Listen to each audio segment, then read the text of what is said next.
बोझ तू उठाने तैयार है कि कयामत में भी मेरा बोझ उठा लेगा? अल्लाह, कयामत में मेरे अमल का बोझ उठा ले, मेरे जो मामलात है उस बोझ को अगर तू उठा ले तो फिर आज भी उम्र का बोझ उठा ले। हाथ जोड़ के कहने लगा, हुजूर कयामत में तो अपना बोझ ना उठा पाऊंगा तो आपका कैसे उठाऊंगा? हजरत उमर ने फरमाया, जब कयामत में तू उम्र का बोझ नहीं उठा सकता तो आज दुनिया में भी उम्र का बोझ उम्र को उठा दे। जब कयामत में तू उम्र का बोझ नहीं उठा सकता तो दुनिया में भी उम्र का बोझ उम्र को उठाने दे। जलसे में आने वालों, हजरत उमर ने वो आटे की बोरियां ली, हजरत उमर ने सब्जियों के थैले लिए, उसी खातून के दरवाजे पे जाके हाजिर हो गए। दरवाजा खुलाए, आवाज लगाई खातून, वो खातून दरवाजे पे आई। हजरत उमर ने कहा आने की इजाजत दो। हजरत उमर अंदर तशरीफ ले आए, खातून की इजाजत मिली, उमर अंदर आए। हजरत उमर ने फरमाया, खातून देर न करो, तेरे बच्चे अभी रो रहे हैं, इस बोरी से आटा निकालो, जल्दी से आटा गूंदना शुरू करो। हजरत उमर ने फरमाया, खातून तू आटा गूंदती चली जा, मैं सब्जियां काट रहा हूँ। सुभान अल्लाह, सुभान अल्लाह, माशाअल्लाह। आटा गूंद रही है, उमर जल्दी जल्दी सब्जी काट रहा है। अगर पूरी दुनिया में कोई ऐसी मिसाल हो तो ले आओ, आधी दुनिया का बादशाह गरीब खातून के घर में सब्जी काट रहा हो। लाओ लेके आओ कोई मिसाल अगर ऐसी लाए आओ। आपने ये तो सुना होगा फला प्रधानमंत्री की इतने करोड़ की कार में चलता है, लग्जरी में चलता है, सुना होगा है? अमेरिका का राष्ट्रपति आता तो उसका प्लेन जहां भी जाता अलग आता, उसकी कार अलग आती है, प्लेन में रख के कार आती है। अगर वो इंडिया आएगा तो इंडिया की कार में सफर नहीं कर सकता, उसकी कार अलग प्लेन में आएगी, वो अलग प्लेन में आएगा, फिर अपनी कार में बैठ के जाएगा। लोगों ये तो सारी मिसालें सुनी होंगी, लेकिन ये कमाल नहीं है 23 लाख मुरब्बा मील का हाकिम एक गरीब खातून के बच्चों के लिए सब्जियां काट रहा, ये मिसाल नादिर है, नायाब है। ऐसी मिसाल हाय आधी दुनिया का बादशाह, ये आसमान देख रहा है, ये जमीन देख रही है, उमर तेजी से सब्जियां काट रहा है। हजरत उमर सब्जियां काट के फारिग हो गए, खातून आटा गूंद के जल्दी से पेड़े बनाने लगी, गोल गोल बनाती है रोटियों के लिए। हाय हाय, हजरत उमर इसकी खातून के चूल्हे में लकड़ी रख करके मुंह से फूंकने लगे, आग जला रहे हैं। हाँ यार जरा बोल दो ना सुभान अल्लाह, सुभान अल्लाह, सुभान अल्लाह। जरा गौर तो करें यार, जरा गौर तो करें, अपने दिल को कैसे उमर सुकून दे रहे हैं।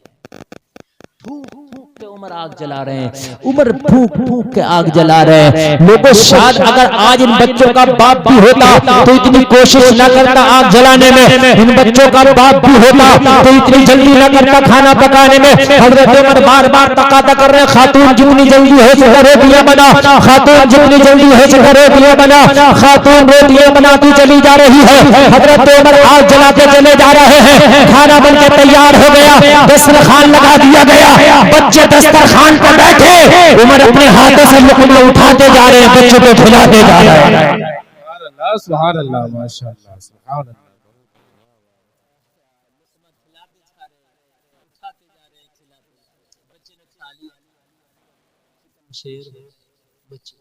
पेट फिर पता उमर ने क्या किया, बच्चों को कांधों पे बिठाया और कांधों पे बिठा के आंगन में हजरत उमर लोरियां सुनाते जा रहे हैं, बच्चों को घुमाते जा रहे हैं और बच्चे मुस्कुराते जा रहे हैं।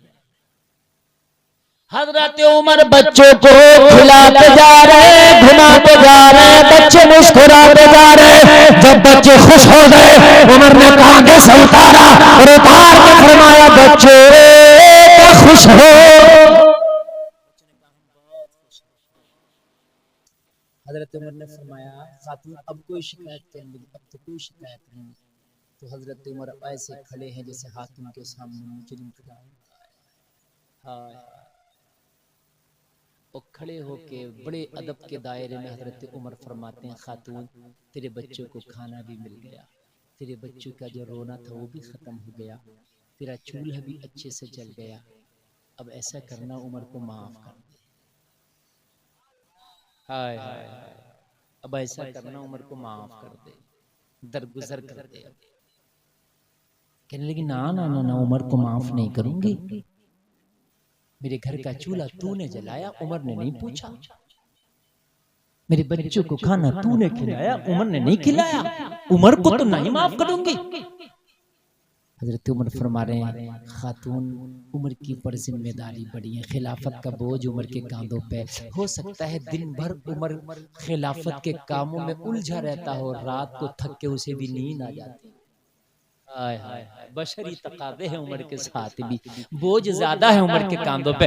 हो सकता है तेरी खबर ना ले पाया हो, उमर को माफ कर दे। माफ करना अल्लाह को बड़ा पसंद है, माफ करने वालों को अल्लाह पसंद फरमाता। ना ना मैं माफ ना करूंगी, इतना जिद करने लग गई। हजरत उमर बार बार इसरार करने लग गए, उमर को माफ कर दे। उमर का इसरार बड़ा, खातून कहने लगी, ओ नौजवान, उमर तेरा लगता कौन है?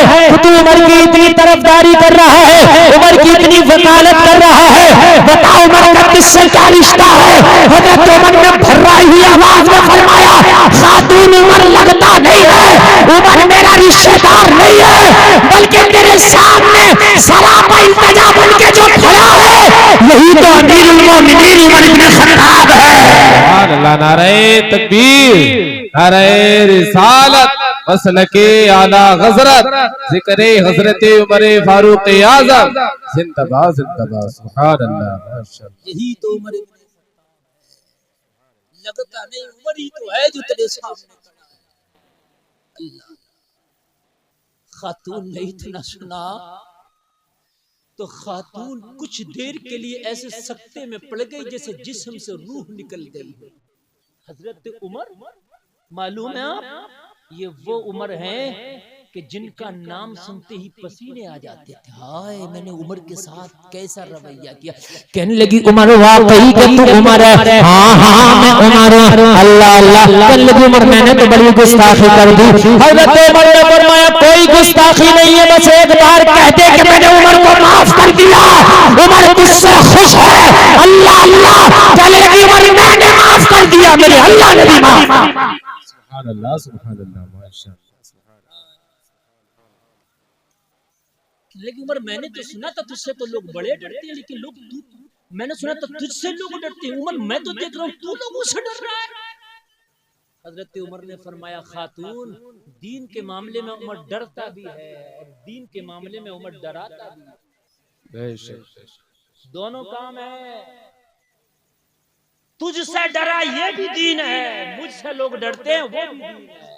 बेशक, बोलो ना यार सुभान अल्लाह, सुभान अल्लाह।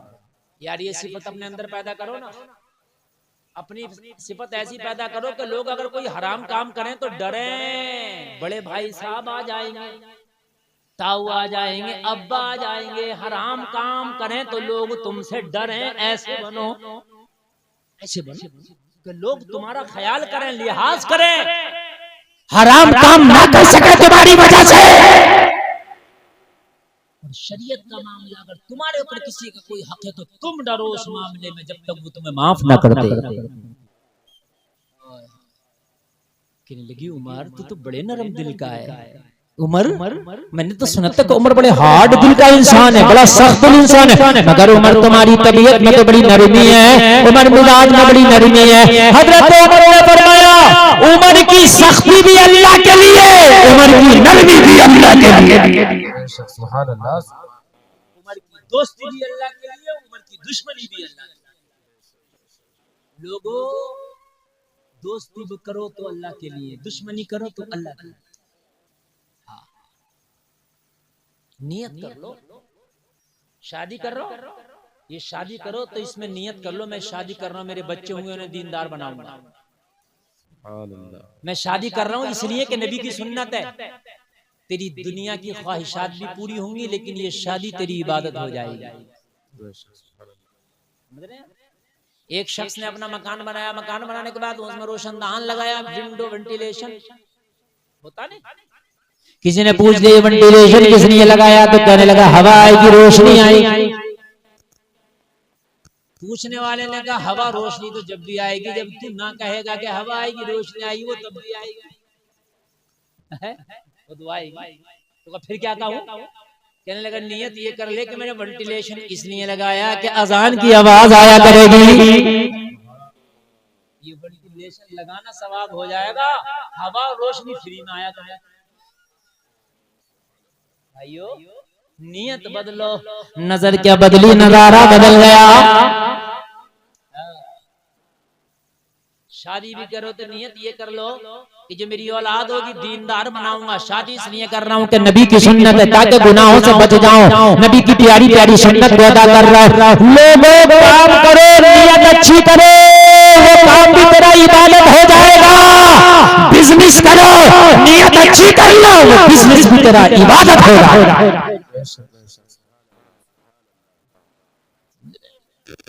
अपने मफाद के लिए मत करो, अल्लाह के लिए। कहने लगी उमर एक बात तो बता दे, जब खाना खिला ही दिया था तूने तो मेरे बच्चों को कांधों पे बिठा के घुमा क्यों रहा था आंगन में?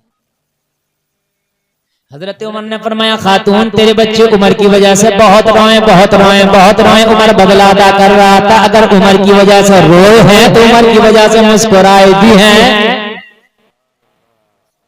तेरे बच्चे रोए हैं तो फिर मुस्कुराए भी तो हैं। बोलो ना सुभान अल्लाह, मुस्कुराए भी तो हैं। खुदारा खुदारा कहीं ऐसा ना हो कि तुम्हें तकलीफ तुमसे किसी को पहुंच जाए और इसी हाल में तुम मर जाओ। लोगों मैदान महशर में वो तकलीफ का बदला वो हिसाब की सूरत में देना पड़ेगा। बड़ा खतरनाक है, अपने मामलात को साफ करके चलो। मैं अर्ज कर रहा था अल्लाह की हर चीज नेमत है। अल्लाह ने आंख दी नेमत, अल्लाह ने जबान दी नेमत, अल्लाह ने कान दिए नेमत, है ना भाई? अल्लाह ने आपको एक जबान दी, जबान में फिर आवाज दी, आवाज में भी कैसा सुरीलापन दिया। नेमत ही नेमत है, हर चीज अल्लाह की नेमत। अच्छा कुछ चीज तो ऐसे कि आप अपनी फनकारी को निखार नहीं पाते। अल्लाह ने तुम्हारे अंदर क्या क्या फनकारी रखी है ये तुम्हें भी पता नहीं होता। ये चीज का तुम्हें भी पता नहीं होता। अल्लाह ने क्या क्या फनकारी रखी, ऐसा ऐसा दिमाग अल्लाह ने तुम्हें दे दिया, ऐसा ऐसा दिमाग दे दिया। जहाज किसी खबीस या जिन ने नहीं उड़ाया, इंसान ने उड़ा दिया। बुर्ज खलीफा इतनी ऊंची इमारत बनाई है वो इंसान ने बनाई है। अल्लाह ने कैसे तुम्हें दिमाग दिया है। अल्लाह बार बार फरमाता है इस सूरत में, तो तुम दोनों अपने रब की कौन कौन सी नेमतों को झुटलाओगे? एक दो नेमत है तेरे रब की, कोई एकाध नेमत है? तेरे रब की नेमतें इतनी अगर अपने जिस्म में शुमार करे तो तू अपने रब की नेमतों का शुक्रिया अदा नहीं कर सकता।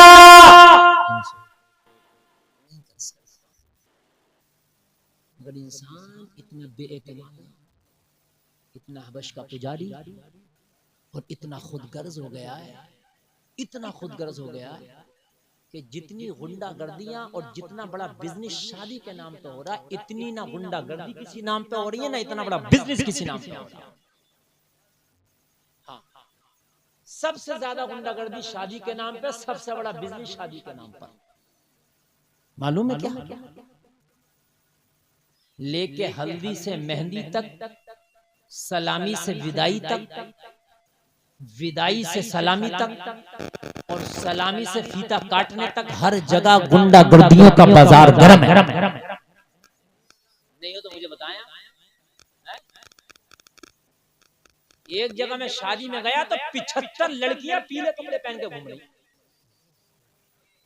ये सब पीले कपड़े कहने लगे मौलाना हल्दी की रस्म है तो हल्दी की रस्म तो कपड़े भी पीले पहनेगी। बताओ मुझे, अजीब मसले मेरे भाइयों।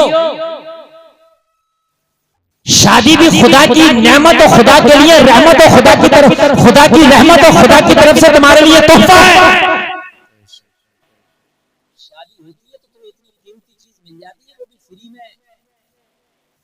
कोई अपनी बकरी का बच्चा पाले ना 1 साल और उससे कह दिए बकरी का बच्चा मुझे फ्री में दे दो, तो दे देगा क्या? सर फाड़ देगा तेरा। मैं गलत कह रहा हूँ, हंसने की बात नहीं, बता दो आप। उसकी बकरी का बच्चा ले आना, कहना मुझे दे दे, ऐसे ही सर फाड़ देगा। कहेगा 1 साल तक खिलाया पिलाया, बकरी का बच्चा तुझे फ्री में दे दूंगा। लेकिन बाप अपने जिगर का टुकड़ा जिसे 20 साल तक पालता है, अपनी बेटी को, अपने जिगर के टुकड़े को पाल के तुझे फ्री में तेरे डोले में बिठा कर तुझे गिफ्ट कर देगा निकाह के नाम। बता इससे बड़ा तोहफा क्या होगा? मेरी भाइयों बात समझ रहे हैं कि नहीं समझ रहे हैं? बाप जिगर का टुकड़ा जिनने 20 साल तक अपने जिगर के टुकड़े को पाला, फिर भी कहता था कि क्या मिला है, मुझे जहेज तो आला क्वालिटी का मिला ही नहीं, मुझे ये चीज तो दी नहीं, मुझे ये चीज तो दी नहीं। और खुद गर्ज इंसान, तुझे अपने जिगर का टुकड़ा इतना कीमती अपने जिगर से जुदा करके दे दिया, तुझे और क्या चीज चाहिए थी? मुझे बता तो दे। एक माँ से तू ये कह के देख लेना कि ओ माँ तू अपनी औलाद मुझे दे दे, उसके बदले में अनिल अंबानी का सारा कारोबार तुझे दे दूंगा। खुदा की कसम खा के कहता हूँ, शायद दुनिया में कोई एक माँ ऐसी ना नजर आए जो अपना बेटा तुझे अनिल अंबानी की दौलत के बदले में दे दे। वो अलग बात है कि किसी को बहुत दे दिया बेटा। ये भाइयों, इतनी कीमती चीज तुम्हें दे दी। अरे 5 मिनट और हैं तुम्हारे पास? हाँ है तो सुने आप। बात की आवाज ना आए। नहीं आपकी है, मेरी नहीं। मुझे जाना है दिल्ली, और मेरी कल तकरीर इंदौर के भी 100 किलोमीटर आगे है। इंशाल्लाह वहाँ बोलूंगा। और ये मौलाना फैजान साहब बड़ी मोहब्बत रखते हैं हमसे, और मेरी इनकी मार्फत हाजिरी हो गई तो मेरी तबीयत मुतमईन है। आज के इस प्रोग्राम से मजमा अगरचे थोड़ा, लेकिन प्रोग्राम बहुत काम। और अगर कोई उठ के चला गया तो इसमें मेरी गलती नहीं है, वो उसकी गलती है। हाँ, वो उसकी खता है, मेरी नहीं। तकरीर मैंने बहुत अच्छी की है, ये भी मैं मुतमईन हूँ अल्हम्दुलिल्लाह। अपने प्रदर्शन से आदमी खुद मुतमईन होना चाहिए। मैं जो अर्ज कर रहा था, ये बात सुनने तो अपनी काम की बात मेरे जहन में क्या कहता है कि मुझे इस कंपनी का माल नहीं दिया, ये नहीं दिया। ओ खुद गर्ज, ओ खुद गर्ज, ओ खुद गर्ज इंसान, तुझे शर्म आनी चाहिए, तुझे शर्म आनी चाहिए। मैं आज 1-2 दिन की बात बता रहा हूँ। हमारे चाचा बड़े परेशान। क्या हुआ? कहने लगे मौलाना साहब मेरा भूसा पड़ा है खेत में, मजदूर तलाश कर रहा हूँ, 3 दिन से मुझे मजदूर नहीं मिल रहा कि पैसे लेके मेरा भूसा उठा के मेरे घर में डाल दे। बात सही है? ऐसा होता कि नहीं होता? कभी कभी नहीं मिलता। ऐसा होता, काम का वक्त चलता, मजदूर नहीं मिलता। कितने लोगों को नहीं मिलता? मुझे नहीं मिल रहा मजदूर 3 दिन से मदरसे की सफाई कराने के लिए। अब मदरसा खोलूंगा मैं, साजना सफाई करा दूं तो मजदूर नहीं मिलता। तुझे मजदूर अगर मिल भी गया तो 8 घंटा काम करता है, 500 का नोट करारा ले लेगा। 8 घंटे को अगर सूझ जाएगी, काम नहीं करके देगा। ओ भाई टाइम पूरा हो गया। मेरी बात गलत तो नहीं है? जिस बाप ने दुल्हन के रूप में तुझे अपनी बेटी दी है, खुदा की कसम इसकी सर्विस 24 घंटे तेरे लिए अवेलेबल है। 8 घंटा काम नहीं कर रही है। अगर रात के 2 बजे तू घर में वापस आया खेत से या अपने कहीं सफर से, और तूने आकर अपनी बीवी को दस्तक दिया, खुदा की कसम हाजिर हो गई तेरे लिए, गरम खाना बनाया तेरे लिए, पानी लाई तेरे लिए, रोटियां बनाई तेरे लिए, कपड़े पहन के गंदे तूने किए, धुल धुल के फिरे तेरी बीवी के लिए। ला लेके देखा तुमको कोई ऐसा मजदूर अगर जो 24 घंटे तुझे हैं? अगर 30 साल तेरे निकाह में रही, 24 घंटे अगर 500 के हिसाब से लगाओ तो 8 या 24, 1500 रुपए रोज की दाढ़ी होगी। अरे नहीं, बात समझने की नहीं, बात समझने की है। अरे 8 घंटे के 500 ले रहा तो 24 घंटे के कितने हो गए? 1500 रुपए रोज। 30 साल के अंदर हिसाब तो लगा कितने हो गए? करोड़ों में। और एक बात और बताऊं, 1500 रुपए का मजदूर लाना और उससे कह देना मेरा बेटा लैट्रिन करेगा, वो भी धुलेगा, कहेगा 5000 रुपए भी ठोकर मार दूंगा। मजदूर हूं लेकिन तेरे बच्चे का पैखाना नहीं उठाऊंगा, लेकिन तेरी बीवी जो तेरे ससुर ने तुझे दी थी निकाह के नाम पर, वो तेरे बच्चे का पैखाना भी उठा ले। कहेगा बच्चा उसका भी है तो शरीयत से पूछ बच्चा किसका? शरीयत कह रही है बच्चा मर चुका है। नसब माँ से नहीं बाप से चलता है। आधार कार्ड में माँ का नहीं तेरा नाम है। अगर माँ मसला यह है कि बच्चे को दूध पिलाने मना कर दे तो शौहर के लिए लाजिम है कि अपनी बीवी को उजरत दे के दूध पिलवाए। हाँ, तेरे बच्चे को पाल के दे रही है, तेरी नस्ल को आगे बढ़ा रही है। अच्छा, मेरा एक सवाल पूरे लोगों से अगर जवाब दे देना, अगर तुम्हारे घर में बीवी निकाह करके 50 साल हो गए, ये बता तुझसे लेके अलावा देना 24 घंटे सर्विस अवेलेबल, तेरे बच्चे पैदा किए, तेरे बच्चों को पाला परवरिश किया, अपना खून अपने पिस्तान से दूध की शक्ल में तेरी औलाद को पिलाया, लेके क्या गई? बता मरी तो 2 गज कफन का टुकड़ा लेके गई, वो भी उसके भाइयों ने दे दिया, वो भी उसके भाइयों ने कफन दे दिया, मायके वाले दे दे। तुझसे क्या लेके गई मुझे बता? तेरी नस्ल चला गई, तेरी औलाद को आगे बढ़ा गई, जो कुछ तेरे घर में किया वो तेरे घर में छोड़ गई। तू मरेगा तेरी औलाद का नाम चलेगा, तू मरेगा तेरी औलाद का हो गया। वो मरी, वो क्या ले गई? वो तो जो अपने बाप के घर से लाई वो तेरा, और जो 24 घंटे तुझे सर्विस अवेलेबल की वो तेरी। खुद गर्ज इंसान और मक्कार इजारी इंसान, इसके बावजूद भी तुझे जहेज चाहिए, उसके बावजूद भी तू ताने देता है इसको कि तू लाई क्या है? वो अपना सारा वजूद तेरे लिए हाजिर कर दिए, मुझे बता और क्या चाहिए?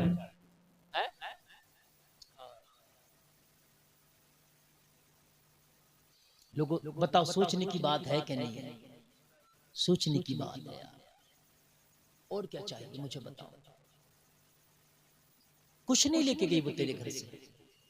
सही बात तो यह है ना कि तू जब घर से बाहर चला जाता था, तेरे माल की रखवाली करती थी, तेरे घर की रखवाली करती थी, तेरी बगैर इजाजत के तेरे घर का कोई सामान नहीं देती थी। कोई मांगने चीज आ गया तो कहता था कहती थी बच्चों के अब्बू घर पे नहीं है, मैं उनसे मालूम कर लूं। वो तो घर से भी जाती थी, पूछती थी मैं अपने मैके जाना चाहती हूँ, मेरे भाई का फोन आया मुझे छोड़ दो मेरे मायके तक। यार उसने तो अपने आप को तेरा ऐसा गुलाम कर दिया था, ऐसी कनीज बना दिया था कि वो तो तेरी बगैर मर्जी के यार अपने घर तक नहीं जाती थी। मुझे बता, ऐसा कोई मजदूर नौकर मिलेगा तुझे कोई? बेवकूफ खुदगर्ज इंसान, उसके बावजूद भी तू इस तोहफे की, इस नेमत की, अल्लाह की कदर नहीं करता। और एक आखिरी बात, अल्लाह ना करे, 100 बार अल्लाह ना करे तुम्हें कोई मर्ज लग जाए, अभी तुम्हारी किडनी खराब हो जाए, डॉक्टर कह दे तेरी किडनी खराब हो गई, तू नहीं जी सकता। हाँ, एक चारा है कि कोई किडनी अगर तुझे दे दे तो मैं वो ट्रांसप्लांट कर दूंगा और तू जी सकता है। शायद तेरा भाई भी खामोश हो जाए किडनी के नाम पर, सही बता रहा हूं मैं। शायद तेरा दोस्त भी खामोश हो जाए किडनी के नाम पर। माँ जैसी मोहब्बत पूरी दुनिया में नहीं मिलेगी, ये बात सही है, लेकिन शायद तेरी माँ भी खामोश हो जाए इस किडनी के नाम पर। तेरी बीवी आगे आके कहेगी एक मेरी किडनी मेरे शौहर को लगा दो, मेरा शौहर जिएगा तो मेरी जिंदगी चलेगी। और आपको यकीन ना आए तो 50 ऐसे किडनी के मैं केस दिखा दूंगा जो बीवियों ने, समझ रहे हैं? मुझे बता तुझे और क्या चाहिए यार? फिर भी तुझे जहेज चाहिए, फिर भी कहता है कि मुझे कुछ ना मिला। और जालिम इंसान, तुझसे बेहतर तो शायद को जल्लाद होगा जो पोस्ट मास्टर हाउस में, जो पीएम हाउस में लोगों को काटता है। तुझसे कम जल्लाद तो वो होगा एक बार काट के वो भी छोड़ देता है, तू जिंदगी भर पाने दे के उसके दिल को फाड़ता रहता, वो भी एक बार फाड़ के छोड़ देता। लेकिन तू जब उससे कहता है तेरे बाप ने क्या दिया, यार उसका कलेजा फटता होगा। उसके बाप ने यार अपनी बेटी को तुझे दे दिया, और क्या दिया। लोगों ये पैगाम लेकर के जाओ, खुदारा शादियां करो तो शादियां दौलत के लालच में नहीं, दीन के लालच में करो। दौलत तो तेरी किस्मत की कहीं ना कहीं से अल्लाह ने जो लिखी है तो मिल ही जाएगी। सुभान अल्लाह बोलो, सुभान अल्लाह।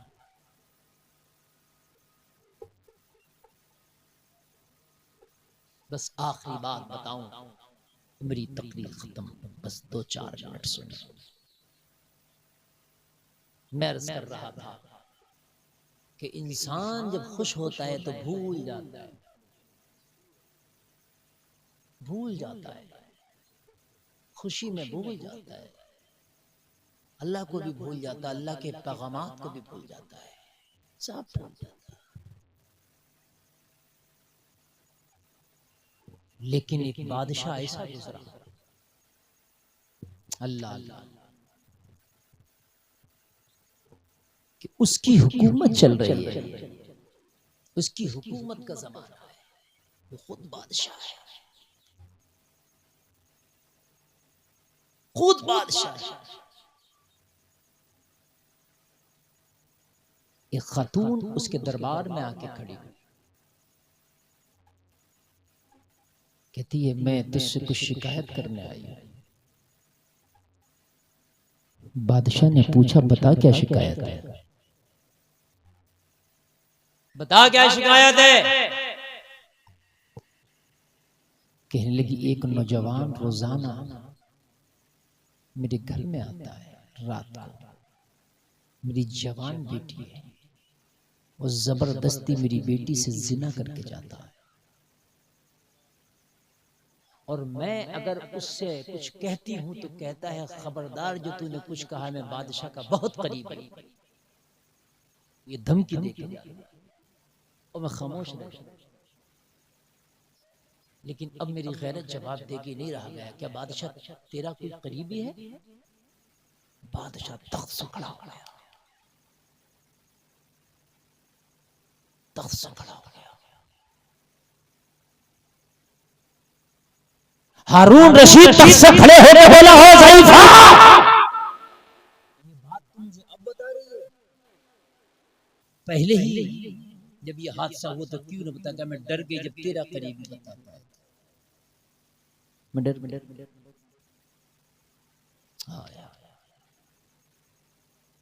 हारून रशीद बोला आज रात को आएगा? कहने लगे वो तो रोजाना आता है, आज भी आएगा।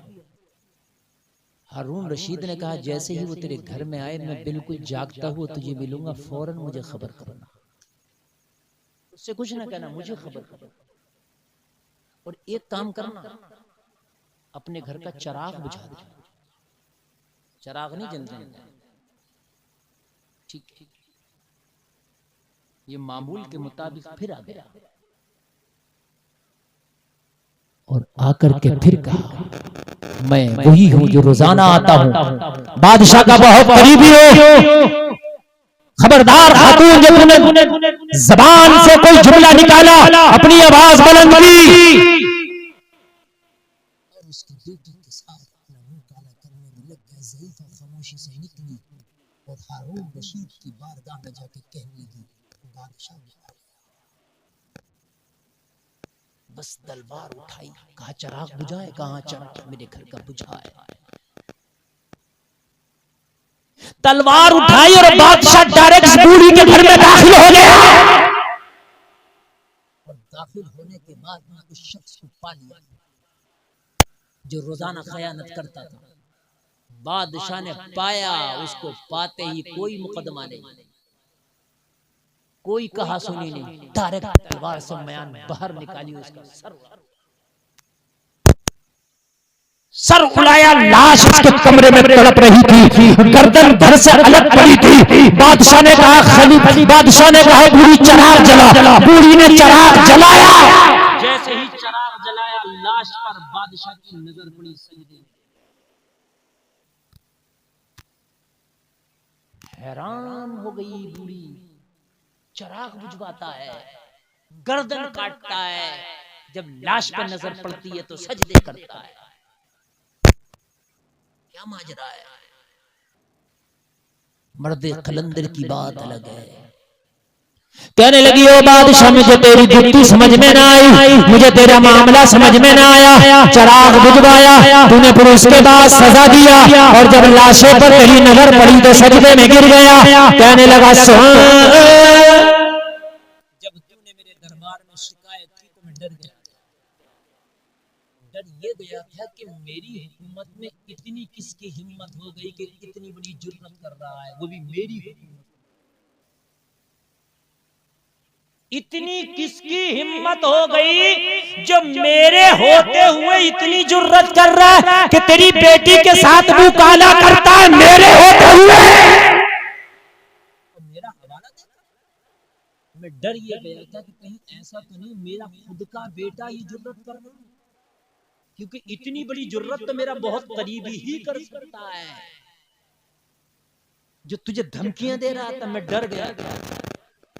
मैंने चिराग बंद करने के लिए इसलिए कहा कि हो सकता है कि वो मेरा बेटा ही हो, जो ये खयानत कर रहा मेरा बेटा ही हो।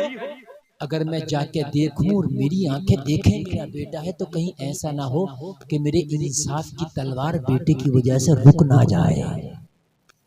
बेटा है कि शफकते पिदरी गालिब ना आ जाए, बेटा है कहीं मेरा हाथ सर कलम करने से रुक ना जाए, इसलिए मैंने कहा था चिराग बंद कर देना ताकि मेरा हाथ ना रुके, ताकि इंसाफ की तलवार ना रुके, ताकि इंसाफ का तराजू ना झुके। जब मैंने चिराग बंद कराया मैंने इसका सर कलम कर दिया। मैंने कहा चिराग जला। जब तूने चिराग जलाया मेरी नजर पड़ी तो वो मेरा बेटा नहीं था, इसलिए मैंने अल्लाह का शुक्र अदा किया कि तूने मेरे बेटे को इस बुरे काम से बचा लिया। मैंने उस अल्लाह का शुक्र अदा किया।